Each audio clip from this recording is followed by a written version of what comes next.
আমি কদিন আগে মামাদের বাড়ি গিয়েছিলাম, আমার কাছে ফোন না থাকায় আমি ব্লগ করতে পারিনি। আমি তো এখানে ছিলাম, আজকে আমার মা আর দিদি এসেছে। আজকে একটা অনুষ্ঠান আছে, তাই আমি একটু হালকা রেডি হয়ে চলে এলাম।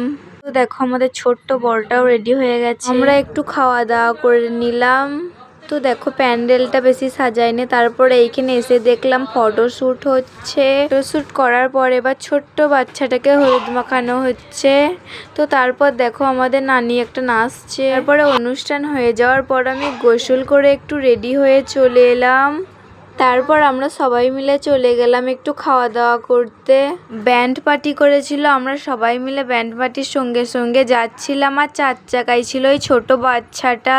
অনেক হাঁটাহাঁটি করার পর আমাদের পায়ে লাগছিল, তাই আমরা রুমে এসে একটু বসেছিলাম। তারপরে শুনলাম যে ক্ষীর খাওয়াচ্ছে, তাই আমরা ওখানে গিয়ে দেখছিলাম ক্ষীর খাওয়ানো। তারপর প্যান্ডেলে গিয়ে দেখলাম সবাই ক্ষীর খাওয়াচ্ছে, তো আমরা দাঁড়িয়ে দাঁড়িয়ে দেখলাম খানিকক্ষণ ক্ষীর খাওয়ানো। তারপর আমরাও একটু ক্ষীর খাইয়ে নিলাম বাচ্চাটাকে। খাওয়ানো হয়ে যাওয়ার পর আমরা একটু খাওয়া দাওয়া করে নিলাম। আমরা ছিলাম ওপরে, ওপর থেকে দেখলাম সবাই বাজি ফাটাচ্ছে।